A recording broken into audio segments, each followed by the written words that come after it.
Oh man, did you turn it off? I was Nah, jamming. I turned it down so you can so the great folks out here can hear this incredible voice you have, my friend. Oh, thank you. Well, welcome to episode 86 of Speak On It. I am your host, Danny Ocean, as always, joined by the smoothest man on the planet, Losty Mix. It is a new year. We took some time off. We are back. How are you?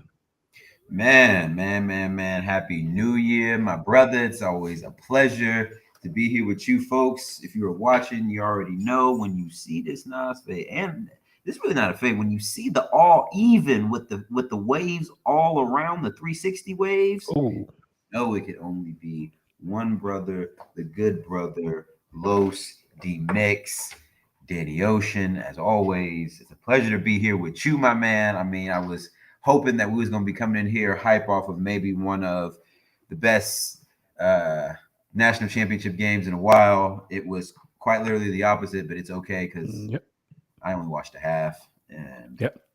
um, man, how have you been, man? How was the new year? Did you do anything exciting? How are your text threads? I don't know. What's how's work? How are you doing?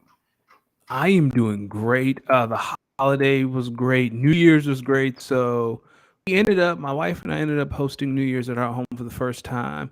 I don't think Bam is on yet, but Bam came by. He and his wife came by. We all hung out. Some other family came in. Yeah, it was a good night. We apparently Bam's wife is an Ohio State fan, and of course Ohio State misses the kick as the ball is dropping. So I hope her year has gotten a lot better than it was that night. But yeah, it was great. We had a lot of fun. Everyone was responsible. It was just a good old time. It was a good time. Everyone responsible. Yo, when you say everyone was responsible, that means there was definitely some normally irresponsible people there. Is that true? No, no, but no, seriously, everyone was like, there was no one who was like sloppy. Like I smoked some chicken. That might be some of the best chicken wings I've ever made. The chicken was good. And we're going to start this segment, Danny's smoked meats. Pause. Because unpause me, play me, unpause me. We're going because this is the last time we were here for the folks who maybe remember from a few weeks ago. Last time we were here, Danny and Gator J went into their meat smoking bags, pause, and then they even had a little side convo. Gator J was giving us some game on the meat smoking, and I'm sitting here like, man, look at these professional meat smokers. When it comes to the meats, boy, y'all better stop playing with them. So we Dog, really got to I'm gonna buy you a grill so you can get in on it too. when I buy a house, buy me a grill. That's a deal. Y'all see that? Y'all see how black men support each other? This is the energy that we're starting 2023 with. Uh, and again, Happy New Year. I guess, Danny, to kind of start us off, why don't you let the fine people know out here where the podcast is brought to them by? So even though fantasy season is over on the football side of the house, still head over to going2.com. Daily fantasy, any kind of fantasy you're playing. I know a lot of us are getting ready for our dynasty rookie drafts, doing our research. I know I will be since I have 3 first-round picks. We'll talk about that a little bit later. But again, head over to going2.com for all of your fantasy needs: basketball, baseball, football. I believe we still do some NASCAR stuff, not 100% sure. I did not know NASCAR fantasy was a thing. And if it's not, Jeff, I am sorry. I am just speaking off the hip right now. But Mm. going2.com for all your needs. D, what are we talking about tonight? Man, tonight we're gonna start about we're starting the NFL. We're gonna preview Wild Card Weekend, maybe look back at Week 18 as we look ahead towards the Wild Card Weekend. We'll talk about the biggest storylines going into the weekend. Then we are going to attempt to talk about the annihilation that happened last night in Los Angeles in the national championship game with UGA going back to back national championship games. Then in Block C, we're going to go back to the NFL, right? We're going to talk about, now that the NFL season's over, let's talk about our picks for some of the awards. We've got Offensive Rookie of the Year, Defensive Rookie of the Year, Defensive Player of the Year, Offensive Player of the Year, Comeback Player of the Year, Coach of the Year, and of course, the granddaddy of them all, the NFL MVP. Then we're going to top this thing off, super pause, with our cricketer segment. There are some things, Danny, I want to make sure that we really get to talking about. Number one of them being cold food and the rules of Yes. eating cold food. People, I was on Twitter because I'm a bit, you know what I'm saying? Because, I like to keep my thoughts for the pod. And I'm also, we're working men now. So, it's hard for me to consistently tweet the way I want to be tweeting. But when I saw some of y'all's opinions and thoughts and rules of cold food and how to reheat it, y'all need to find God. And I'm not even religious. You need to find God. Let me stop and say Happy New Year to my guy Kyle. Kyle, aka known as Research. He's in the building. Kyle, we gotta set up some time. You gotta get back on here. We gotta hear your thoughts, especially Yes. after Packer season and as we head into draft season. So Kyle, be on the lookout, my brother. You might be getting a little ping from me saying what time are you free. But back to it. In Block D, we're gonna start with some cold food. Then we're gonna talk about some other things. It was Black Monday yesterday in the NFL, so we saw some coaches get fired. So we're gonna talk about that, and we may be seeing some people retiring. And then Danny, we're gonna finish this thing off with the return of the Speak to Us segment to start Yes. 23 year. And Danny, you and I are both fantasy champions this year, so we're gonna talk about that and our outlook specifically in the Dynasty League, like you mentioned, and what that looks like. But let's start, if you don't mind, in the NFL. Let's Because do as it. always, despite last night, the playoffs in the NFL will be filled with a little bit closer games, except if you're playing the Bills. But first and foremost, Danny and I would want to do nothing more but to extend our prayers, our continued prayers, and our continued good wishes to Damar Hamlin and his recovery. I think by now, if you're hearing this, you kind of know what happened, but we just want to, continue to send good love and energy his way, and hope for a very, very speedy recovery. And just, hey man, it's blessing on blessing. So glad that everything is trending in the right direction. But as we look back on the NFL, the regular season, Danny, has officially ended. Yes. Right, we're looking ahead to the postseason, but if we take a rewind back to Week 18, we started in Kansas City. The Chiefs snagged the number one seed, which once I heard about the new stipulations and it was essentially the Chiefs win and end with the one seed, I said, "Oh no, they got that. They got that." So Chiefs are the one seed again, which is funny because we'll talk about it. Chiefs are the one seed again. The Jags won the AFC South. Let's go. With a winning record at 9-8. So shout out Doug Peterson, shout out Trevor Lawrence, the entire Jacksonville Jaguars organization. Then a couple days ago on Sunday, we saw the Bills and the 49ers clinch the 2 seeds in their conferences. The Bengals and the Vikings are the 3 seed in their conferences. At the 4 seed, of course, are the Jags and the Buccaneers, who won the southern divisions of both conferences. Wild cards, we got the Seahawks and Dolphins, who clinched over the weekend. Of course, we already know the Giants and the Ravens were already in from last weekend. Yep. And then we saw your Philadelphia Eagles clinch the other number 1 seed in the NFC. So here we are at wild card weekend, Danny. The Chiefs and the Eagles, the 2 number 1 seeds, are not going to be playing. So you're chilling this week. You're just watching good football. So we have the Bills versus the Dolphins, an AFC divisional clash. We got the Bengals versus Ravens, another AFC divisional clash. We got the Chargers and the Jaguars, which I think may be a little bit more interesting than people are giving it credit for. We have the 49ers versus the Seahawks. We have the Vikings versus the Giants. And then, of course, Monday night, you have Dallas versus Tampa. Yes, sir. So, Danny, start it off. What do you think is the biggest storyline going into Wild Card Weekend? This is, and I hate to do this because I generally do not like this team, but it is going to be Sean Payton's employment if the Dallas Cowboys go to Tampa and lose on Monday night. Because if they go and lose on Monday night to Tampa, Sean Payton will be the coach by Wednesday afternoon. So for me, the biggest storyline is how do the Cowboys perform after that clunker that they put on in Washington. I think they respond. I think they win in Tampa. But if they lose, if Tom Brady becomes 14-0 against the Dallas Cowboys, Cowboys fans, that might be a blessing in disguise because Sean Payton, that contract, Jerry called Sean Payton Sunday after the Commanders game and said, "Listen, dude, next Monday, be ready. This is what I'm gonna pay you. Like, I would not be shocked if Sean Payton is the Cowboys coach Why do come y'all wish Wednesday if they Mike lose. McCarthy Why do y'all What? wish Mike McCarthy?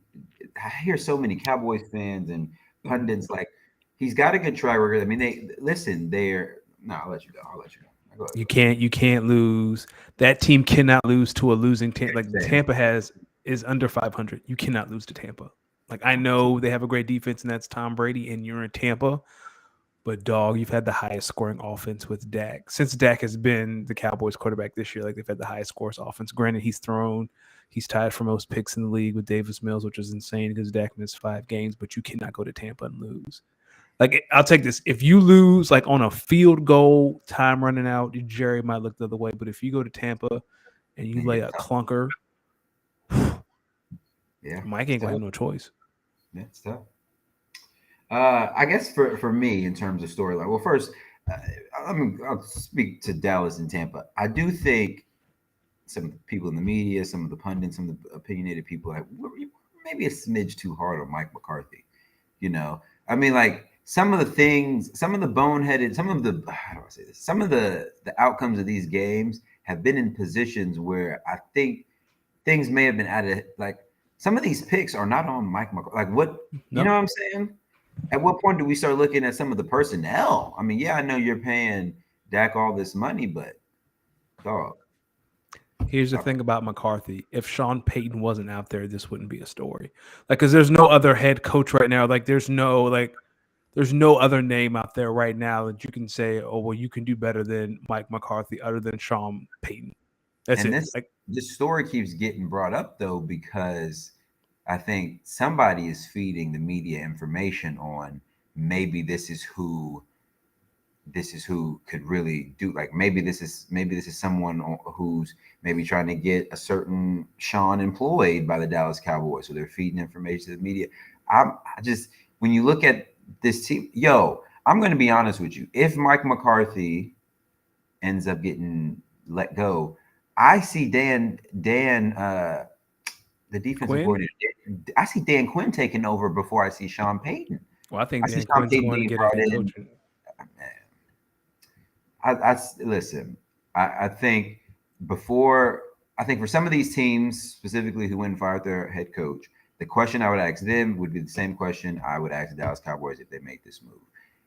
Where, how does the organization move forward with like what options really move this organization forward at a head coaching position, and why versus what we have here, which if it's hard to win in the NFL, you're getting there and you're losing to team. Correct me if I'm wrong. The teams that have beaten the Cowboys have, I think, went on to as of late have went on to win the Super Bowl. In the playoffs. Yeah, Did they recently make this? since Dak take over, since Dak has taken over, McCarthy's been there.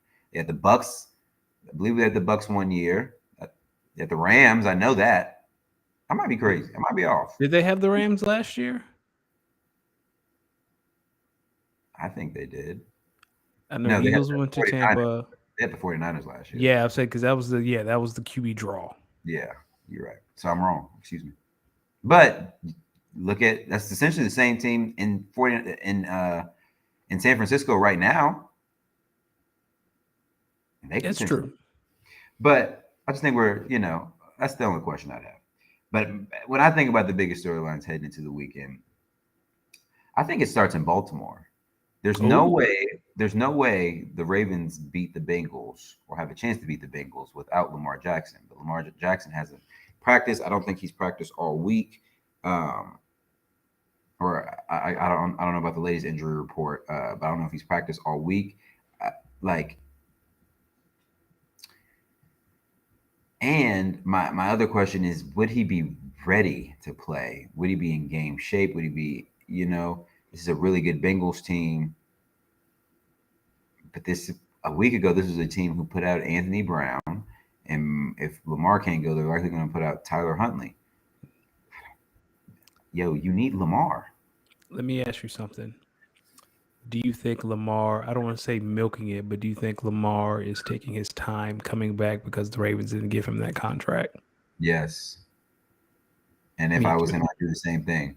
Me I too. had no there's no guaranteed money here, so I'm not stepping foot really on the football field until I'm 100%, and I know I'm ready to go, and I'm in a position to go win a championship because that's what I want to. Because he ultimately wants to be there for his teammates, but he's also his agent's in his ear. Hey man, you got 200 million on the table potentially, and if they don't give it to you, well,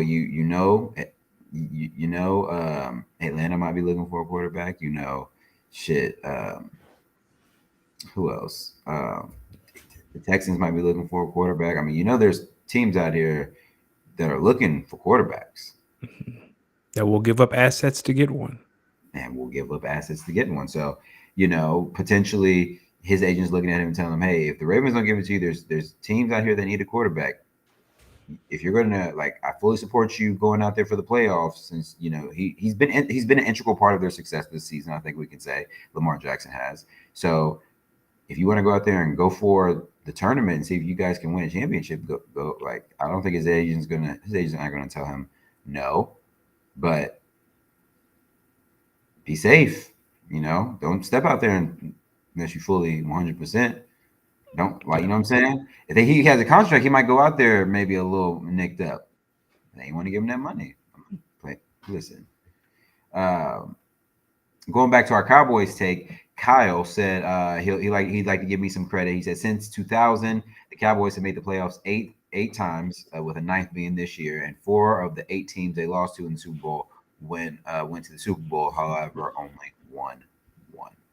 So, hey, they're losing to teams that are getting to the big dance, regardless of if they win or not. I think. Listen, I know winning a championship is the goal, but you would be surprised at how many franchises are considering making it to the Super Bowl a huge success. Not Jerry Jones. Yeah, not Jerry. It depends on the franchise. Obviously, Jerry Jones is a little bit different. He's won 6 of them, 5 of them, something like that. They've won. Research. They've won. Hold on. 3 in the 90s. 3 in a row. Landry. 3 in the 90s, yeah, and the 3 with Landry, yeah. So who do you think is going to be on upset alert this week? I think guessing by your tone sounding like the Dallas Cowboys, but no, for me it's the Minnesota Vikings. The Minnesota Vikings are the only team I believe with a winning record. I don't know the stat off the top of my head, with a negative point differential. The Vikings were really good this year in close games. I'm not saying, the Cowboys have 5 Super Bowls, so Landry won 2. I'm not saying that the Giants will win, but I'm saying that the Giants have the best odds of upset alert, because I don't think anyone really takes the Vikings seriously. I don't think so either. I think once you get drugged by Green Bay the way they did 2 weeks ago, and then it's hard, man. It's hard. And then where everyone's seeing that you guys are winning by a couple points here, a couple points there, games that could have been a coin flip if you really think about it. Like the Bills game is their signature win. And again, you had to take probably the best catch in NFL history from Justin Jefferson to pull that off. Yeah. Yeah. I think for me, upset alert for me, I think would be the Chargers. I think I know the Chargers are favored to win the game, and when you look at roster-wise, obviously you would say that the Chargers are a more talented team from top to bottom. I really think this Jacksonville Jaguars team, though, is better. I think they're better in the trenches a little bit, and I think if you look at the game that they played earlier this year, the Chargers had a tough time with the Jaguars, like a tough time dealing with the Jaguars. And I think a lot of that's going to continue. I mean, I think the way the defensive line for Jacksonville has been playing, I think if they're able to stop Austin Eckler and really force Justin Herbert to really have to use his arm to beat him, I think they're going to be in a position where they can keep the game close and potentially walk this thing off. Listen, we're past the point of style points. Wins. It don't even matter, dog. It don't matter. Wins. How you get them, y'all figure that out. Wins. That's what it's about. As this type of season. If you're looking for style points, you need to take it to the NBA. All-star game almost here. All right. Final or second to final question. Pick for game of the week. Who do you have? What's the matchup you like to be the one that we're talking about in a week? You just talked about it. For me, it's the Chargers and the Jaguars. I think I am with you on the Jags. There's something to be said about flying like this is cross country. This is That's another thing. LA to Yeah. Jacksonville. That is cross country. Weather To might be a factor too, you know. Yeah, to play a team that I think is peaking at the right time. And Doug Peterson has been in this position before. Doug Peterson has won a Super Bowl. Doug Peterson has coached in multiple playoff games. I just think that the Jaguars have a few more advantages compared to the Chargers, and for me, that's the game I'm most looking forward to. I like that. I think it's a good one. I think for me, I'm gonna go Dallas and Tampa, and here's Okay. why. I think this is going to be what I like to call a good old fashioned mid off. But I think this is going to be a mid off like we've never seen. Here's why. The Buccaneers offensively are up and down and they're shaky. The Cowboys offensively, when they're hot, but when they're down, it's very shaky and it's very, very scary. I think this is going to be one of those sloppy, I'm confused about everything that's going on type of games that ends like 27-21 Dallas. But Okay. it's how we got to those 27 and how we got to that 21. You are shaking your head saying, neither one of these teams can really win a Super Bowl this year. What are we doing? I bet you we're going to be saying that in a week. Either Okay. that, somebody got thumped. Like somebody got thumped, and we're just like, oh. And if it's Dallas who gets thumped, we might be having some conversations next Monday or next Tuesday, I should say. So when we look at Week 18, right? I know we have the wild card weekend pretty much set. Yep. Who would you say, as you look at Week 18, who would you say was the biggest loser that you just kind of want to speak to as they head into the off season? I hate to do this to you and Kyle, but Oh your man, man had a winning end on Sunday Night Football, and he lost. I hate to do it to you. I didn't want to, but for me, it's like everything broke your way. All you had to do was beat win the the game. Detroit Lions. That's it. Win the game. Couldn't win the game. Couldn't win the game. I really wasn't even upset. I watched the entire game, just like I watched the entire Lions game. I mean, I watch all our games. I think over the course of the 4 game winning streak, you could see you could see the improvements, but you could still see where these games that we were winning could have easily been lost. Welcome to the game that you lose. It was some of the same. It was a lot of something about Detroit's defensive scheme is really giving the Packers fits, and there's something that they just cannot figure out. And it's been since the end of last season when they beat us in the end of that season. They carried that over this year. We saw the game in Detroit that was ugly. And now look at this. At home, you have a chance to win. This is all on the Packers. Like, I'm not mad. Yo, and I'm between me and you. It's just funny as I say that into this microphone. Once I saw the 49ers with a 2 seed, I said, yo, dog. I'm good. Pack me up. I'm like, yo, dog. Because I'm sitting here like, if we lose this week, it's okay. Like, it's okay. Because I mean, I'd want us to win and obviously maybe go on a run, but I'm not gonna be boohoo tearing because I know it's gonna happen. Now, what Kyle is saying, he said that was maybe the worst called game by Matt LaFleur yet. Why do they give Alan Lazard the ball behind the line of scrimmage? That will never make sense. Yeah, I think they're trying to listen. I know Devontae was pretty good with those, kind of those screen passes you just kind of take. Listen, the offense, in my opinion, was running more smoothly when they were consistently running the ball than using that to bring linebackers close to the line of scrimmage and then try to go over the top where is that if it's Alan Lazard or Christian Watson, who was really wide open in a lot of these route concepts. We have 2 really good running backs who can come out of the backfield. But some of that is like some of these throws Aaron was making, though, it's uncharacteristic. And just, I don't know, man. You gotta, hey, man, some of those balls were, some of those routes were there balls just have to be a little bit more catchable. So he also Kyle also said he's agreeing with me. Plus maybe it's seeing Geno Smith make the playoffs. I love chaos, so it was easy to accept the loss. Now if the Lions got in the playoffs, now if the Lions got in the playoffs, I would have been even more mad. I'd be like, yo, this is really a win and get in for both teams, and y'all. This is a playoff game, and y'all. This is how y'all came at home. Like you have a home playoff game, and that's how y'all act. Yeah. It's okay. I don't know what the offseason holds. I'll be here to find out at this point. If that was the end of a historic career, honestly, I'm at a point now. I've seen him win a Super Bowl. Sometimes it just be like that, big dog. If this is the end, you got a historic career, greatest of all time.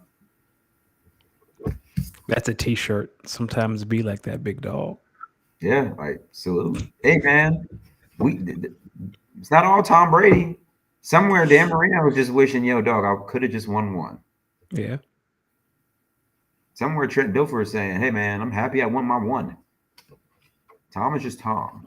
And he won't stop playing. So I don't really know if that you start thinking about that, how long the supposed longevity of a football player, and this guy's been playing for like 20-something years now. It's kind of like, okay, you're just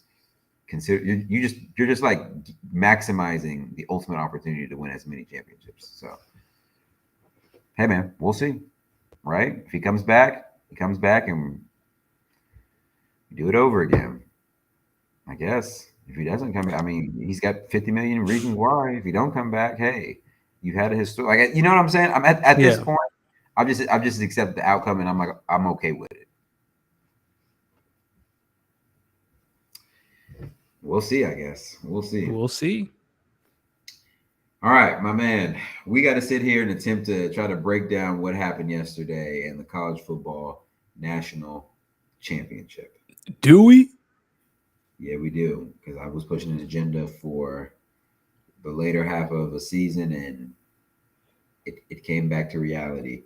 Yesterday, we saw UGA just dominate and annihilate Texas Christian University for the national championship. Danny, I'm going to ask you two questions. Okay. What are your thoughts on the game, and where do you think Georgia goes next year to build on a back-to-back championship like this?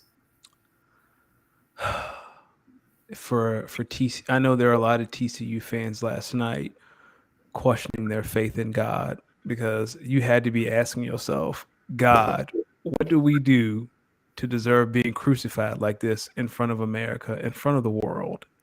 That was worse than UGA Hawaii in the 2008 Sugar Bowl. Like, at least Hawaii scored 10. The score of that game was 41-10. Worse than Alabama Notre Dame? Yes, dog. You 65 and it could have been 80. Like, Kirby Smart called the dogs off. He let Stetson Bennett go hit his hedge fund internship a little bit early, and they still got 65. That, like, I said this to a friend today. Like, if I'm on TCU, there's no way someone drops 65 on my head and then I just go to midfield and shake their hand and say, good game, dog. I'm punching somebody. You fighting over the 65? You got to. You got to fight somebody. Do something, man. Fight back. You fighting over this? Hey, they blowing the whistle. Hey, man, good game. Hey, do something, man. Fight back. Don't let them just drop 65 on you like that, man. Nah, listen. I think before we got on here, we said at one point it was 10-7. At one point it was 10-7. We were texting each other, and we were like, all right, it's competitive. Yeah, at one point it was 10-7, and I was like, all right, well, we might be on to something here. And then we won't on to nothing but an ass kicking. So here's what I'll say to this. What are my thoughts on the game? Whoa. First off, what a way to have some background music as you do a lot of work for your job that pays you. So shout out to Texas Christian University. I'm not even going to call you TCU, because I feel like that would be disrespectful to the TCU team that I saw most of this season. So my thoughts on this game. Listen, the skill position player differences are not the margin of the gap margin between skill position players from the SEC to the Big Ten to the Big 12 is not as far as we think. People, what you witnessed last night is why a 12-team playoff is a bad idea, and why Yes. what the head coach of Tennessee recently said could very well apply every year. If you really want the four best teams in the playoff every year, just take the top four teams from the SEC and just have them play each other every year. Yep. Because people, skill position wise, there's a lot of incredible skill position players all throughout the country that go to all conferences. The true difference lies in the trenches. And if you don't believe me, just turn on that game from yesterday and watch 60 minutes of an offensive line and a defensive line who did not know what the fuck hit them. They lost that game in the warm-ups. Yes, they did. Y'all, I let me tell you something. I've sat in the stadium as Virginia Tech played Notre Dame, and I've sat in the stadium as Virginia Tech played Clemson. And when I watched them warm up, I said, this is the difference. Skill position wise, a lot of skill on both sides. But when you see some of these linemen, you were like, yo, how did you become that massive of a human? Pause. Um, I saw a tweet. It said it was the Stetson Bitsson throw to the wide open receiver, and it was like, how many NFL quarterbacks can make this throw? And someone quote tweeted and said, 64, all 32 starters and all 32 backups, because Stetson had the perfect pocket. It was a horseshoe. And you're right. That is the difference. Now, granted, Georgia has Brock Bowers and Washington as tight ends. Those might be different breeds, but skills position wise, yeah, it's pretty even. But man, like watching Georgia's offensive defensive line just maul people. It was like watching children. It's like dad going out in the backyard and say, "Hey, like I still got it, son. They were Watch just this." throwing them around. And you're just like, yo, this was, and for all you people out there that said Michigan would have gave them a better game, let me No, tell they you wouldn't something. have. No team that is running an offense or any sort of offensive plays from the I formation is beating that Georgia defense at Nope. all. And it listen, they may have scored three more points, but it would have been an ass kicking. If you want to know who I thought maybe could have competed outside of Ohio State, who are the real criminals in my opinion? Yes. Ohio State, you are the real criminals, but we'll get back to that. Bama was looking. Listen, this is what I'm gonna say. Bama dog walked Kansas State, and Nick Saban called the dogs off early in that game. Yes. Kansas State beat TCU. TCU beat Michigan. Michigan beat Ohio State. It's Ohio just a State. circle. Ohio State was one play away at midnight Midnight. from going to the national championship game. So what am I trying to say? How are you connecting these dots, Los D-Mix? Here's what I'm saying. The only team that probably outside of Ohio State that would have gave that Georgia team a run for their money for 60 minutes was the team that spent their bowl season in New Orleans, dog walking Kansas State. You know why? They got the athletes to match. You ain't gonna be throwing them around. No, you won't. They don't. Look at the score. Listen, man. All I'm gonna say is this: next year, when Cliff Kingsbury is the offensive coordinator at Alabama, we are going to watch a generational run again because they're going to go on a tear. And then next year, when it's Alabama, Tennessee, and UGA as three of the four teams, because I'm gonna let y'all know right now, the committee not doing that again. No. The committee lost some money. Nah, listen, No. someone in that committee room, I bet you someone on that committee probably a few times said three of the four best teams are in the SEC, and then throw Ohio State in there. I know, or Michigan in there. I know someone in there had said that. I know someone in there. So I know next year, if you was wait, does the 12 team start next year? I think it's the year after. So if you're upset about multiple SEC teams getting in prior years, you're going to be very upset when three of the four next year are SEC teams, and then it's Yep. just Ohio State. That's all I'm saying. I'll say this about the game last night. That game. Did you watch the half? I saw this on Twitter. Apparently, during the halftime show, one of the ESPN analysts, Nick Saban, was doing the halftime show. Oh yeah, Yeah, and David Pollack was like, Georgia is the king of college football or something like that. Dog, whatever the odds are right now for Bama to win the national championship, put your money down right now. Nick Saban not losing next year. Nick Saban going on a run. He about to go on a historic run next year. He mad. You saw that look? I was like, oh, Nick, yeah, he ready.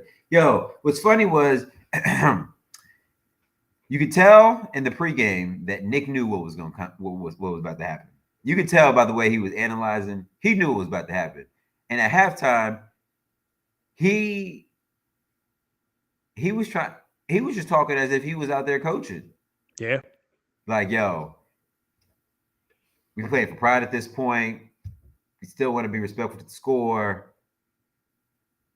Yada, yada, yada. But Nick Saban was basically like, yo, he said, yo, I think TCU's got to score 45 to have a chance to win this game. Because he said the only thing about he said if you're gonna play tempo is if you don't get off the field on third down, then you're not doing nothing. You're not getting nobody tired. Nope. Oh man, what an ass kicking. Shout out to Texas Christian University on a great season. Shout out Max Duggan. Shout out Sonny Dykes.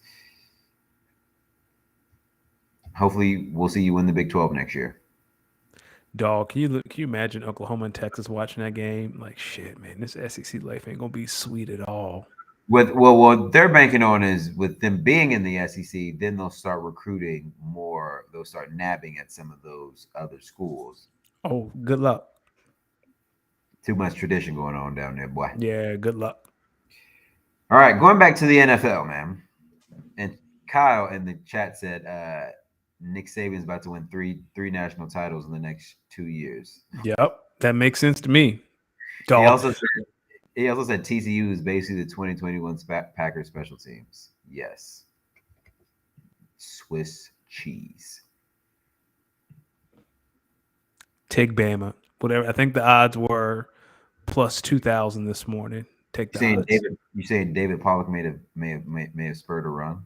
Well, there were some interviews that the Georgia players did last night. They were talking about them being a dynasty, but yes, this time next year we're going to be talking about Nick Saban going undefeated, looking in the stands, pointing at David Pollack and say, no, son, you're going to come interview me after this championship game. Don't bring Holly Rowe over here. Holly, you go over there. David, you come down here. You give me this trophy. Ask me how I'm feeling.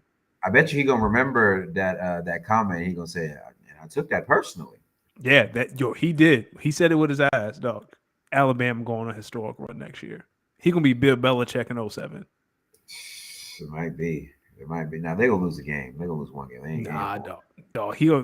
LSU come to Alabama next year, dog. He gonna send Brian Kelly into retirement. You gotta wonder who they play though. They're out of conference and they're in conference because you don't know who they might get from the SEC East. They might play Georgia in the regular season. Let's see. While we go to the I will look up their schedule next year. Yeah, they got 2023 their schedule. Let's see. They probably okay. They got Texas Middle Tennessee, Texas at home. Ole Miss, they go to Mississippi State, they go to A&M. Tennessee comes to them, LSU comes to them. They got to go to Auburn. And they got to go to Kentucky. That's not an easy game. I mean, Will Levis is gone. Did you see Kentucky during the bowl game without Will Levis? Nasty. It was nasty. Bad. Yeah. They might lose one game, but they're gonna be a force. I don't know, man. This looked like the hardest part of this schedule is Arkansas at home, Tennessee at home, LSU at home. Could be. That's it. Ain't nobody scared of A&M. No one's scared of Mississippi State. I mean, you got Ole Miss at home. Like, everyone's at home next year except Auburn. They could be. All right. Let's chat a little awards, NFL awards. Regular season's officially over. So, Danny, I'm gonna name some awards. You let me know who you think is going to win. Offensive Rookie of the Year. Garrett Wilson. It was hard between him and Chris Olave, but I'm going Garrett Wilson. Okay, I like it. I like it. Defensive Rookie of the Year. Another New York Jets, Sauce Gardner. I like it. I like it. That's actually my pick as well for defense rookie of the year. I think when you look at his stats, elite season. Shut out Sauce Elite. Gardner. Defensive player of the year. Nick Bosa. Nah. Nick Bosa. Offensive player of the year. Tariq Hill. Tyreek Hill. Okay. Comeback player of the year. Brandon Graham. For those who don't know, Okay. Brandon Graham tore his Achilles last year, came back, got double-digit sacks for the first time in his entire career. Okay. Okay. Coach of the year. Brian Dable. Okay. Now the Giants are talking about signing Daniel Jones to an extension. If that ain't coach of the year, I don't know what is. Could be. NFL MVP. This one hurts, but it's Patty. Who we Patty. playing? It's Patty Mahomes. Patty Mahomes. Okay. Yeah, it's Patty. I like it. I like it. You got okay. You got Garrett Wilson, Sauce Gardner, Nick Bosa, Tyreek Hill, Brandon Graham, uh, Brian Dayball, Patty Mahomes. Okay, okay. My offensive rookie of the year, Kenneth Walker III. Yep, that was third for me. Defensive rookie of the year, I'm with you. Sauce Gardner, I think he might win it unanimously, but there are plenty of really good rookies. So shout out all of the incredible rookies that you played incredible. Defensive player of the year, I'm going to say Michael Parsons. Okay, that I'm gonna- was it, I think it was. I think this is going to be the year he breaks through, especially with Aaron Donald, being a little gimpy. I think it was definitely between Nick Bosa and Michael Parsons. So I got Michael Parsons. I think he had an incredible season. So we'll see. I think he can go. It's a coin flip. They had incredible years. Offensive player of the year. I'm actually going to go Austin Eckler. oh, Yeah, I think Tyreek Hill. Actually, no, I'm sorry. Excuse me, I'm wrong. I'm going to go Justin Jefferson. Sorry, okay. I'm going to go Justin Jefferson. Excuse me. I'm going to go Justin Jefferson. Excuse me again. For offensive player of the year, I think he was a little north of 1800. Yeah. Led the Did league. he get Moss's record? I'm not sure. I don't think he did, but I know he was right near 1800. Maybe Kyle can help research it, but I think when you look at what he did on a week in and week out basis, I mean, he was a matchup nightmare. Multiple game winning catches, big catches, and big moments. Offensive player of the year to me. Comeback player of the year, I guess I like Geno Smith for this one. I think when you look at what he was able to do, really essentially kind of revitalizing his career here in Seattle once getting the start, now taking them to the playoffs in a year where they really weren't expected to do much, and they still have a first round pick or so from the Broncos. Great. Coach of the year, I kind of like Pete Carroll too for this one. Okay. I think there's going to be. I actually think there's going to be co-coaches of the year if that's possible between Pete Carroll and Doug Peterson. I think when you think of where both of these teams really inherited the franchises coming into the year, particularly for Doug Peterson, you're inheriting a really young quarterback. You have a roster with a lot of cap space, but it's a really young roster and you don't have a lot of experience. Go from that to literally beating the then two-time champion of your division for the crown. I think that's big. For Pete Carroll, you come in this year, a lot of question marks around your team. You just traded Russell Wilson, so a lot of people are thinking that's the Broncos really have won that deal, and that you guys are going to be in the gutter. You start off maybe a little shaky, but you guys get it together. Excuse me. Then you make the playoffs the first year that you're without Russell Wilson. Then when you look at where the Broncos are and how that offense looked, in comparison to how the Broncos offense, the Seahawks offense looked, you could see why Pete Carroll felt really comfortable making the move, and I think he got rewarded with that because that's a big one, especially when you make it to that magnitude. For the NFL MVP, I want you, man. Go ahead and get that man Patty another one, man.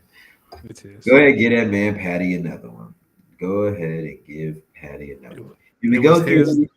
who we think is going to win this weekend already in the wild card matchups? I think we talked about our biggest upset alert in our game of the week, but we did not pick winners. I'll pick winners. I'm happy to pick winners. Let's run through it. All right. All right. Bills, Dolphins. I think we're on the same page. The Bills. I like the Bills, but I think it's going to be a closer one than we think. Bengals and Ravens. This Lamar Jackson story is just getting started. I'm going to Bengals. I like the Bengals as well. I think even with Lamar back, I just think the Bengals are really good right now, and I think they're going to be on a really high note. Chargers versus Jaguars. I'm going with the Jags. Okay, I like the Chargers in this one. Okay. I think the Chargers, they've been winning close, ugly games all year. I think this is going to be a game where it's not going to make any sense, and they're going to struggle for most of this game, and they're going to pull out maybe a late drive. I can see this being 14-13 sort of game.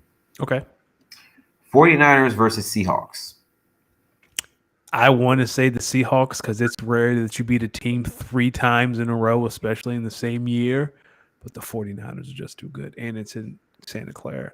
It's going to be closer than people think, but I think the 49ers win. Fuck it. Seahawks. There you go. I like it. I wouldn't be shocked. Listen, not only is it hard to beat a team 3 times in a row, the 49ers have won 10 in a row, which means they're due for one. Oh, let me tell you, if they lose to the Seahawks, we're going to have a real conversation about Kyle Shanahan pissing on himself in the playoffs. But this could be I could see this being an instance where Pete Carroll outcoaches him. We really going to have a conversation next week if the Seahawks pull that off. Vikings versus Giants. Upset alert, Giants. I'm right there with you. I like the listen. The Giants almost beat the Vikings when they played like 2 or 3 weeks ago. Yep. I'm taking the Giants. Funniest game of the week. Dallas versus Tampa. I'm going Dallas. It's going to be ugly, but CeeDee Lamb and Micah Parsons, especially Micah, like Tom Brady is stiff. Like you can get to Tom, and I think Mike will get to Tom. I'm just going to go ahead and pause that. Oh, pause. Yeah. You can pause me. Kyle in the chat said Coach of the Year should be Mike Tomlin. I like that. Give Mike Tomlin a ton of credit. They started the year rough, ended the year on a fucking heater. Shout out Mike Tomlin. All right, Danny, are you ready to get into our quick hitters segment? Let's do it. Folks, we're going to start off with a topic that I wanted to speak to personally first. I was on the timeline. I'm just scrolling. Had a couple free minutes. Teams getting blown out. Shit. Let me see what the timeline's talking about. Open up the fucking Bird app. The Bird. Sometimes I don't like being on there. It's just filled with nothing but birds. But I'm here. I'm on this app. I'm scrolling. See a tweet that says, "Hey y'all." Goofy looking mug too. "Hey y'all. Y'all let me know what type of foods do you eat cold?" And when I say cold, I mean that you just don't reheat. I got a few, but I don't want to say it first. I want y'all to let me know some of the foods that you eat cold without reheat. Already I'm thinking, all right, maybe I'm thinking people gonna be like me and say, maybe like a bite of pizza before you throw it in the microwave or wherever to heat up, or maybe some chicken nuggets or fries. If you have a few cold before you put it in the air fryer to kind of reheat. I can open up this thread, man. First thing I see, pork chops. You're not eating cold pork chops? I eat cold pork. Yep, there's a disease you could probably get from that. So I'm looking at it. I said, nah, he trolling. I started looking, man. Folks are saying chicken wings. Folks are saying sesame chicken. Folks are saying Chinese food. Folks are saying eating whole pizzas cold. And I'm sitting here like, looking around my empty living room like, where is Y'all need to find God, fam. Y'all need to find God. Y'all mean to tell me that you can't for a second open up that goddamn toaster oven, air fryer, microwave, put that food in there for like a minute, just so it get warm and cook thoroughly again, making sure all the cold germs is off of it, and then, Culture. and then eating it. What are we doing? I'm about to say something that's really gonna piss you off. Yo, if you come in here and say you be eating your smoked meats cold, No, I'm gonna say my you a wife and I, we do eat fried chicken cold. I didn't do it until I met her, and then one day she took the fried chicken out the fridge and started eating it cold, and I was like, "Wait a second, you're not gonna heat that up?" but you And could she have was, still heated it up. and she was like, "Just try it." I get it. Tell me more. It's just something about it. I don't know what it is. Like, and for me, like cold fried chicken and barbecue sauce, something about it. I know you, and I eat cold pizza. That's about it. Like that's But you don't. Do you eat the whole thing, or do you just take maybe a bite or two and then put it in the whatever to heat up? it depends. I, Sometimes, like if I'm in I a do take a bite or two and then I heat it up, and then because I was a little hungry, heat it up, and then I'll eat the rest. like if I'm in a rush, like if I gotta go and I'm hungry and there's some pizza, yeah, I'll just eat the whole thing cold. But if I got some time, yeah, I'll put it let it heat up.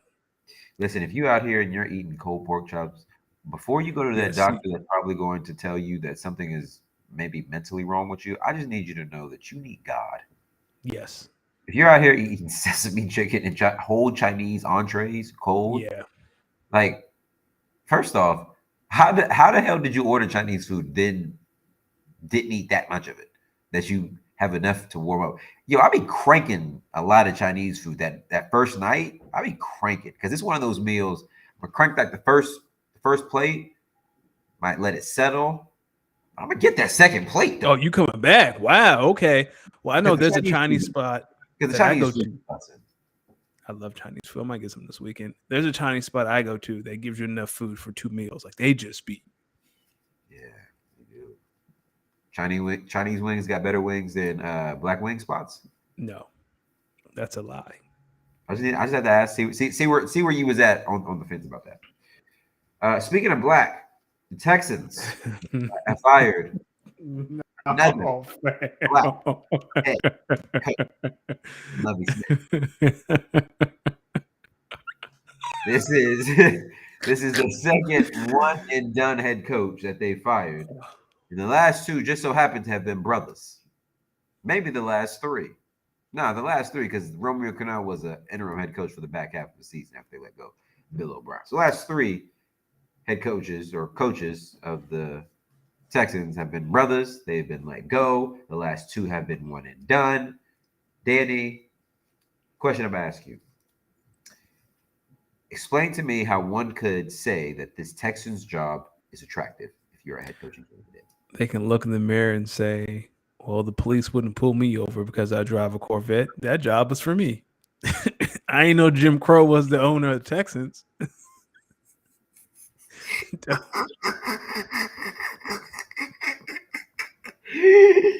They got it. They gotta say what? They gotta say what? They look in the mirror and say, "The police will never pull me over for driving a Corvette. This job is." You think they putting a mister when they say officer? No, they cussed the officer out.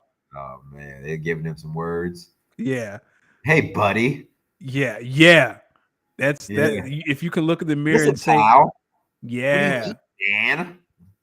Oh, go bro. catch a real criminal." Yeah, if you talk to the police like Oh, that, yo, go catch j- a real. That's definitely one of the. Yo, that's definitely one of the. But there's real criminals out here in the street. This is what you're spending your time on? Are you serious, man? I'm scoring 55 in the school zone. Who cares, bro? They're in the school. Oh, Oh man, yo, Texans will fuck around and do some shit like hire Cliff Kingsbury. I Now, was and then, thinking that. I was like, yo, now even more- they and then I'm more equally surprised. Like, yo, do because he's a Texas guy. He'd be right back. He was man. Then I they gonna hire Josh McCown. Like they wanted to hire Josh McCown last year. Dog, they're gonna hire Jonathan Gannon from the Eagles, or they're gonna hire Josh McCown. The Eagles' offensive coordinator makes sense. That's Shane Steichen. I don't think they'll hire him. I think he's going to go somewhere like Carolina. But I have a feeling they wanted to hire Josh McCown last year, and people were like, "Excuse me, to coach." Josh McCown interviewed for that job, and apparently he did really well. They were really impressed with Josh. Dog, he about to be the Texans head coach. I would not be shocked if he was the head coach. When you think of teams having the number 1 overall pick, do you ever think that's good? Depends on what kind of draft it is and what you need. If you have I'm starting to think that having a number 1 overall pick really ain't all that. I think this year it is for the Bears. I mean, even if the Texans, like, you got how many quarterbacks you got this year? You got CJ, Bryce, Will, Anthony Richardson. That's 4. Like, the but Bears. With these quarterbacks, you don't know if they're really going to pick. Of the 4, 1 will probably be good. Let me ask you a question. If you're the Colts, you want to take that 1 out of 4 chance to get a star, or you want to look at Matt Ryan and Sam Ehlinger again, or go get Derek Carr? Yeah, I mean, if you're the Colts, I would say of all these, you would definitely need to ensure that you get a quarterback soon. It's just like, what if there's 4 legitimate ones and the Colts are picking definitely in the top 10, I believe. I think they're 5. Yeah, they're picking 5. The Bears don't need a quarterback.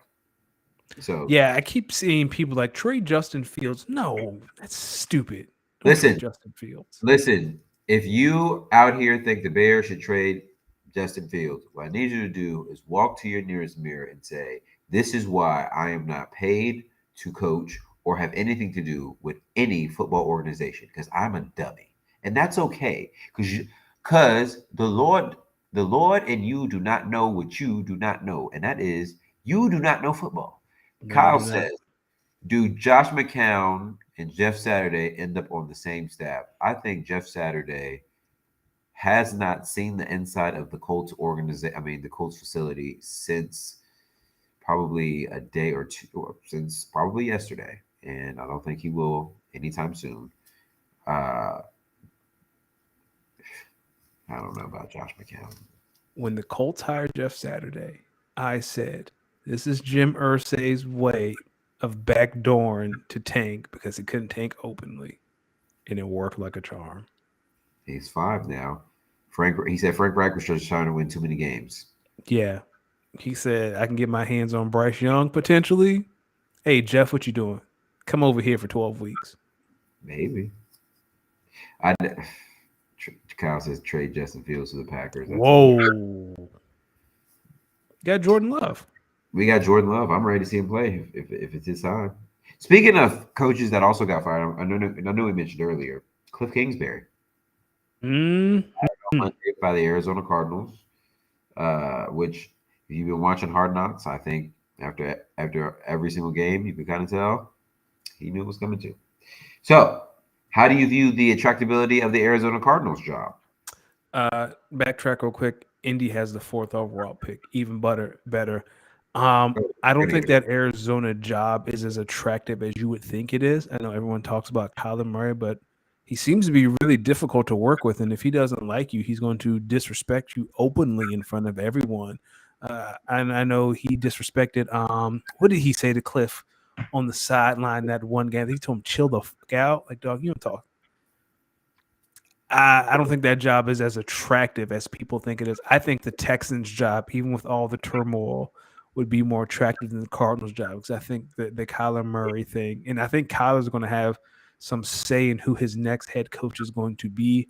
I don't think that job is as attractive as one would think it is. And you're in the NFC West, so you got to see Kyle Shanahan and Pete Carroll twice. I think if you're and the Rams, I think if you're thinking that Sean Payton is going to be returning to coaching, I would say the Cardinals make a little bit more sense than the Cowboys. I'll start there. I will say, until I got the news that the Cardinals were trying to deal DeAndre Hopkins, I really considered that Arizona Cardinals job to be somewhat attractive. I think you got definitely some pieces on offense, definitely some pieces on defense. But now I know they're trying to deal DeAndre Hopkins. It's clear that a rebuild's going on. Yep. So Let me ask you a question. I'll ask this question to the chat too. So the Cardinals have the third pick overall. Would you entertain trading Kyler Murray? Um, I would. If I could find a sucker. no, because it's not a good look organizationally, from an organizational standpoint, Mhm. to trade a player who recently suffered a season-ending injury to another team, knowing that that other team still wouldn't even be able to utilize him anytime soon. So the deal that you get would never equal up in value. But here's the thing though, your out could be that Kyler is unprofessional and he is a headache and that you had to put a homework clause in the contract. You Listen, wouldn't if a team. I'm listen, trying to think of a team. Go ahead. you gave him 200 mil. Yeah, you. Hey, Do all that, Indianapolis. you gave him 200 mil. Who's really the dummy here? That's true.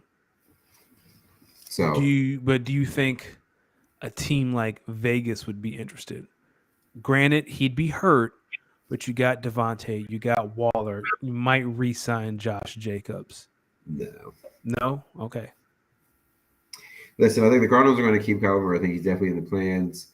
He's one of the leaders of the organization. I just think, comparing him back with Hollywood is one thing. Him and D Hop were another thing. But if you're moving D Hop, it's like, what are you trying to get? And if you're the Green Bay Packers, do you look into bringing in DeAndre Hopkins Oh on hell yeah. on a 1 year deal for a potential last year of Aaron Rodgers? So Nuke has 2 years left on this deal. I Even think at better, 18. I think 18 mil a year or something like that. I think it's even two better years, because 36 he mil. could be there. He could be the clear number one receiver for the first year of Jordan Love's the Jordan Love era. Kyle said, but in all seriousness, do the Bears trade the number one pick to the Colts? Yes. Yes, I think Yes. it's definitely possible, and I think if you're the Colts, you definitely try to trade for the number one overall pick. My question is, do you think Will Levis is it? No. If you trade number one, you're going Bryce Young or CJ Stroud. Like I don't think you're going to trade the number one overall pick for a quarterback under 200 pounds and under 6 foot. So I definitely see C.J. Stroud being the number one overall pick. okay, that's fair. I mean, you're doing it for one of those two guys. It's CJ Bryce, and the next tier is Will, and then under Will is Anthony Richardson. Yeah, but who knows? They could take someone off the wall. But if they do, oh man, Jim Irsay, oh man. Speaking of the Packers, are we looking at Aaron Rodgers potentially retiring? Do you think he's going to retire after this year? I do not know. Me either.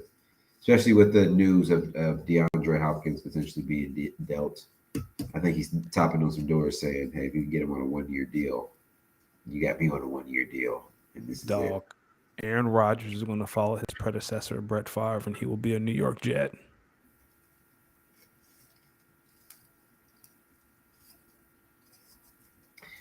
I, it's okay to just call it a career. Dog, Aaron Rodgers on the Jets would not be It's okay to like just they're a quarterback away. Like even like Derek Carr. Like you could talk me into Derek Carr if I'm the Jets.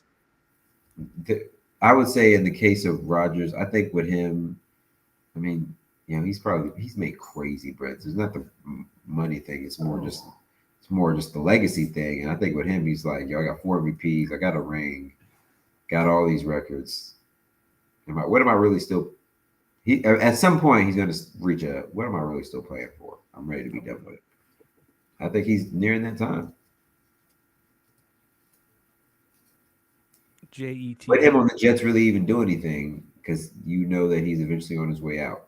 But Derek Carr, you may have a 2 year, maybe 3 year run for if you're the Jets. To your point, I do think he's nearing his end. I think we either got one more year or next year just last. Kyle says, do you think any of these QB prospects are better than Kyler Murray as a prospect? Probably not, but I know they're more professional.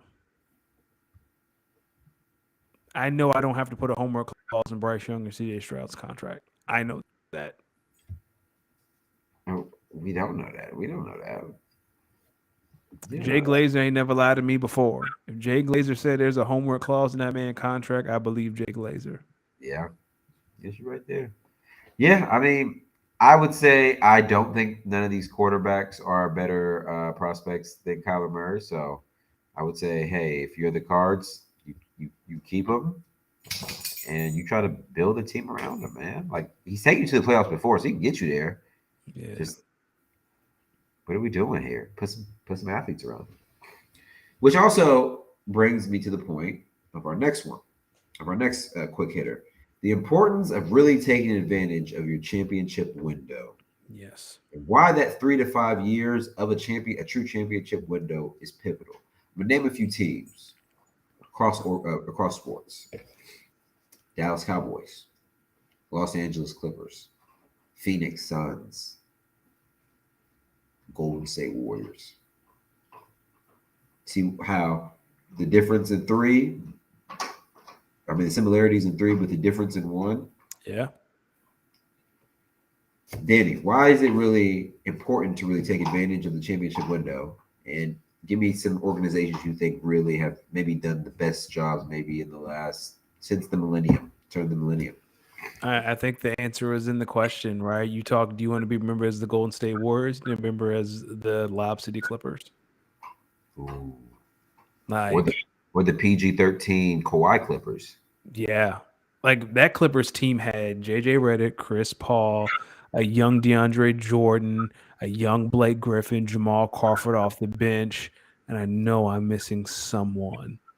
That team should have won multiple championships, but they Multiple. didn't. And now they're remembering the sunset. Meanwhile, we think of the Warriors and its championship. Like even we don't remember the ones they've lost. All we remember are the ones they won. Just the ones they won. And I would say look at Georgia right now. I mean, Georgia Yep. might go like after this window closes, Georgia might go another 30, 40 years without a run like this. Who knows? It's hard to Got to take win one advantage. championship. Now you win two. Now you really got something. Now you might, if you continue to bring in the athletes, you might have a 3 to 5 year run to maybe go back and win 3 out of 4 or maybe 4 out of 5. Yeah. So listen, I think of Aaron Rodgers and the Packers championship window, in my opinion, was that period between 2013 to 2016, 17. No, 2016, because that was the run the table year. Yeah, when the Falcons beat us. Yeah. So from about 2012, 2013 to about 2016, I feel like that was the real championship window. And every year it was coming up short, coming up short, coming up short. Then you start to realize as players get traded, defenses get worse, special teams get worse, guys are missing time with injuries and whatnot. The time to win a championship was then. And at this point, what we're trying to do is move this organization in a championship direction. We're also trying to patch up clear holes that have been missing for a while now that you can't trade your way. You got to draft, you got to develop, you got to develop fast and hope they pan out. And you see that with some of the dysfunction in Golden State at times when you see some of the young guys, you maybe hear some of the disgruntledness because when you're really in a championship window, it's hard to develop players because you need reps. It's hard to get reps if the guys are in there for 60 minutes just trying to ensure that we're right back in the thick of it come championship window time. Do Good you luck. think Kevin Durant's window for winning another championship has passed, or do you think Yeah. Brooklyn? Yeah. I think Boston is caught up. Giannis is the most dominant player in the league. Like in a 7-game series, you're taking the Bucks, you're taking the Nets. I'm What taking about Giannis. Joel Embiid? Do you see their championship trajectory kind of dwindling down? I think they are the Charles Barkley to Giannis's Jordan, or to Giannis and Boston's Jordan. Really?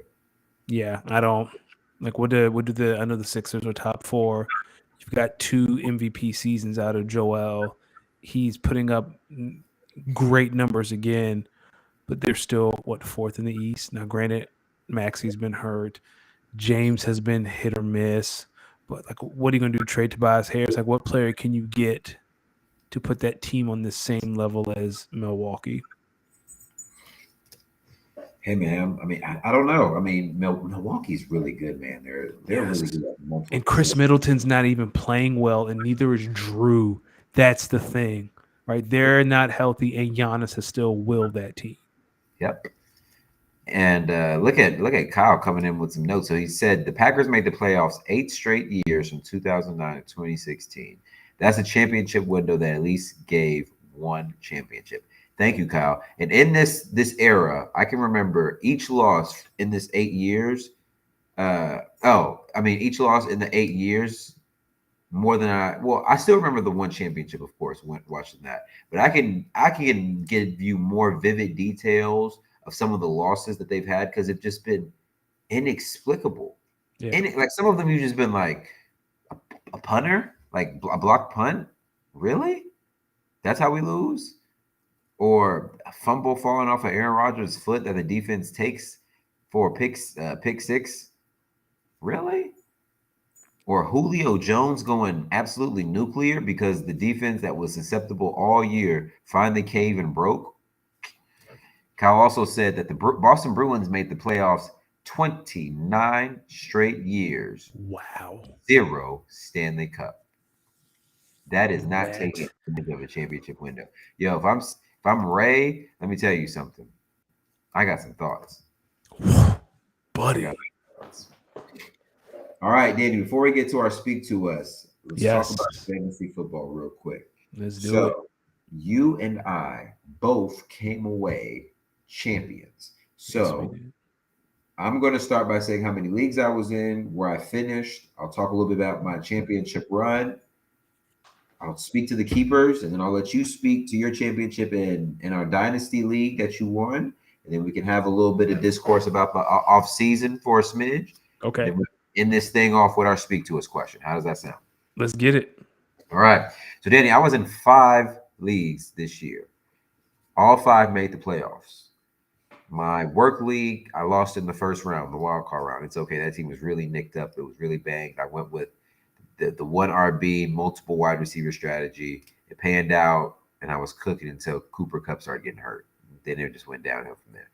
That team lost first round. Like, okay, cool. So my 4 big money leagues, though, I did make it to the second round. I lost 2, I believe. I lost 2 in the second round. One of which was a team in our redraft league, which I was on a run. It ended. The other one was oh no. The other one was in our dynasty league where I lost to you, you were on your run at the time. So I ended up going into championship weekend a couple weeks ago, making the final in my 2 highest leagues.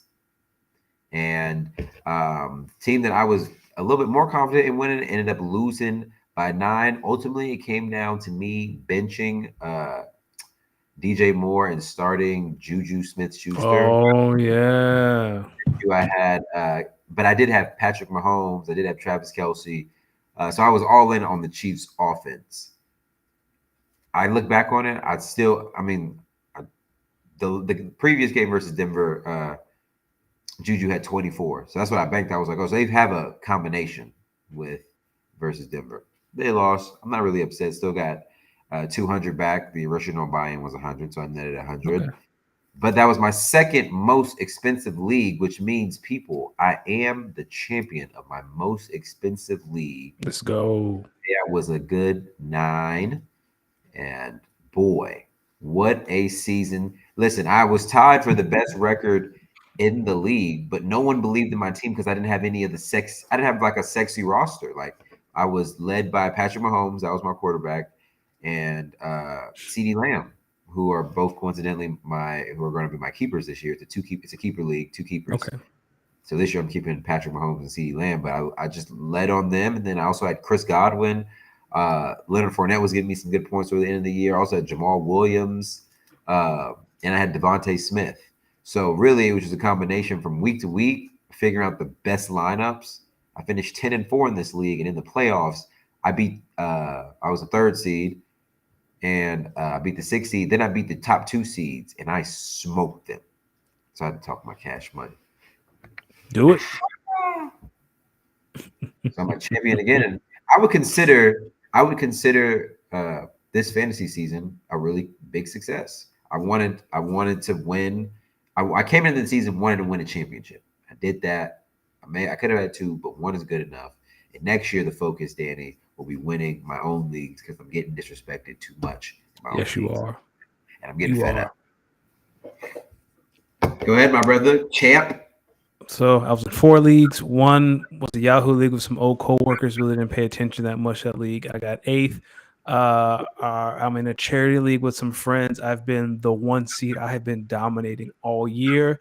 The finals were 2 weeks. Jalen Hurts got hurt. He is my quarterback. I really couldn't recover. Gardner did what he could, and then I benched Michael Pittman and Chris Olave this week.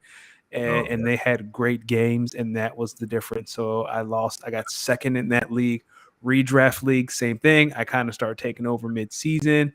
I could not overcome Derrick Henry, Debo, and Jalen Hurts, so I lost that one. I know he had Josh Allen, and then the Bengals game happened, but it didn't matter. Like, he was up by so much that even like he was up before Josh Allen played by a lot, and all I had was Gabe Davis. All you had was Gabe Davis. So you needed Gabe Davis to outscore Josh Allen by 27. I don't think that would have happened. That wasn't gonna happen. So we called that one that week because that was impossible. So I got second, and then in our dynasty league, I don't know how it happened. Shout out to Mike Evans because the final week in the championship in the dynasty league is week 17 and 18. The thing with Josh Allen was my quarterback. That game got canceled. He had 2 points. The guy I was playing had Mahomes and Kelsey in the final. But Mike Evans, boy, oh boy, that 56 heater you gave me and Jamal Williams, low key. And I think I traded for Jamal Williams with you, right? Like, you traded Jamal. Yeah, that was part of the.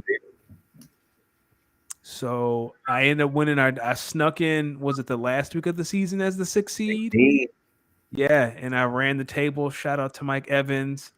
Yeah, this is the first league I think that I remember winning. I'm not terrible at fantasy football. I've never won a league, so it's very interesting to see how I won this league, sneaking in as a 6th seed with a roster that's low key terrible. Like, what's his face? Who got hurt? Williams in Denver got hurt. He's been on IR. Yeah, Devontae, thank you. I forgot his name. Like, my roster, if you look at this roster, it's low key putrid. But for some reason, like, each week, someone else, like Dalton Schultz stepped up and caught 2 touchdowns. Devontae Smith got 115 yards against the Cowboys. Cam Akers had that game. TJ Hawkinson had a good game. So it's just week after week. Someone on the roster each week went above and beyond, and here we are, the champion of our dynasty league. Hey, you and your roster got hot at the right time. That's all you need, man. In a championship run. I feel you. That's how. Listen, you just got to put the best roster out there and just hope for the best. And then on top of that, I have 3 first-round picks. Yeah, my first-round pick for the Mark Andrews trade. You got the Christian Kirk first-round trade, which I think is now just hilarious, Bam, because that was a win now move. He was in contention when he made that trade, and he thought Christian Kirk was going to set him over the top.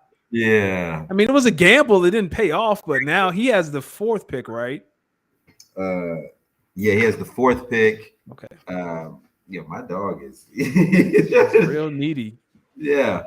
I think he has the 4th pick, and then pretty soon we'll gather as a league. We'll discuss the draft setup. I mean, the draft pick randomization. So we'll know, pick 6 through 10. So you'll know where you're picking for my first-round pick, and I'll know where I'm picking for your second-round pick. So could be crazy. I could have 4, 6, and 7. I hope you have 5, 6, and 7, or 4, 5, 6, and yours is specifically 4, because that second-round one's going to set me up very nice.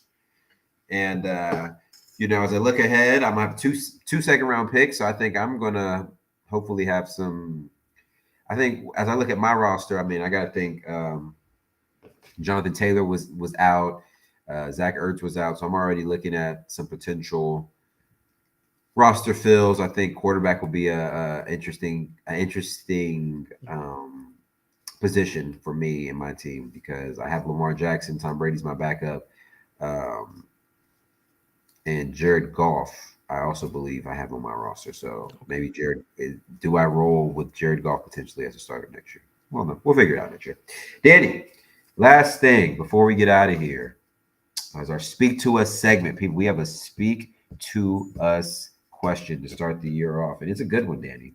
It says, as you guys start your 2023 and your second full year of the Speak On It podcast, what are your hopes for the pod this year? Danny, why don't you go first, my brother? So you and I in the was it last month? We went through the numbers of like our average downloads, our average views. In regards to that, I would like to at least add 20 more downloads each week. But in regards from a show standpoint, I would really like to have more guests on the show, and you and I have talked about that. So that for me, it's a tick up in downloads and having more guests, and I think having more guests would lead to more downloads. I think so. Yeah, expanding the audience some. Yeah. I think for me, I think my hopes for the pod this year is just continue to grow. Uh, One is to continue to grow our presence online with our socials. I think Mhm. getting over maybe 100 followers on all channels where we can. It's probably a good start because we got to start somewhere with some of these numbers. And um, I think I think we do a really good job on a weekly basis covering topics. So hopefully, maybe during the off season when folks are going through some of the fantasy game planning, that could be a time for us to really get into really expanding some of our guests and our audiences, bringing people on and maybe talking through some things and getting some energy. It's always a great time whenever we have a guest, especially a guy like our guy Kyle. He's going to have some thoughts about the Packers, I bet you, when we're talking about them. So yeah, man, I love this energy. It's a big year ahead. Big Yes. year. We're coming up on our third Super Bowl. I know. That's crazy. I know. And Green Bay has not won one of them. Danny, let the fine people know who brought them this podcast. Again, head over for goingfor2.com for your fantasy needs. Check out the Going for Two Live Network. There are a lot of great shows. I know the off season is here, but we're still going to continue to bring great content every night of the week. Head over to goingfor2.com for the schedule. Find me on the Bird app at Danny Ocean 41. Follow D and I in the show on Speak On It _pod, Twitter and Instagram. Do not forget to send us an email, speakonitpod14@gmail.com. Again, that is speakonitpod14@gmail.com. Ask us any question. We'll be more than happy to help you out in fantasy, your love life. If you're having some dysfunction in your family, you want to know what TV show to watch, what food you can and cannot eat cold or at room temperature, like we're here to help. Listen, if you need to know how to do that thing, I don't know the answer, but I can tell you whatever you're doing now ain't working. Holla at us. We might have some advice for you. Packers have won one playoff game and speak on its existence. Kyle, why do you want me to cry today? Make sure you guys follow me as well at Los Demix. That's at LOSDEEMIX on Instagram, on Twitter, on Twitch. I'm committed this year to getting a turntable. I'm going to return to Twitch as I teach myself via YouTube University how to DJ, and then I'm hoping to grow my entrepreneurial bag from there. I'm going to buy a house in the next 3 to 5 years. I promise you, I'm telling y'all right now so I can hold me accountable. But it's going to start with I'm going to teach myself how to DJ. I love it. So follow my... One last thing before we go. Turn off the Sarah J. Go outside. Sarah J been trending on Twitter way too much recently. Y'all turn that shit off. Turn off the Sarah J and go outside. We are living in a simulation. If you do not know this, people, listen. One of the nights I was watching The Matrix, and maybe it was because I was a little, yeah. I was like, these niggas are on this up, man. Yo, I was like, yo, crazy, yo. Oh gosh. Oh man. Listen. I'm gonna get us out of here to that record I started this off with. This record is by Ransom, 38 Special and Mayor. It's called Last Gas. If you into bars, real bar spitters, Ransom is one of them. He's been one of them. I got us. Danny, as always, it's a pleasure to be here with you, my brother. Always. Always much love to the people out there. You could have been anywhere in the world on this Tuesday night, but you were here. Let's Speak on the Cast. Make sure you follow us on all socials at @speakonit_pod. We here at Los D-Mix, Danny Ocean. Come on. Peace. Let him talk a little bit. Turn him up. We here. Yes, sir. Y'all have a great week. Peace. Thank you, pal, and everyone else for your love and support. Absolutely.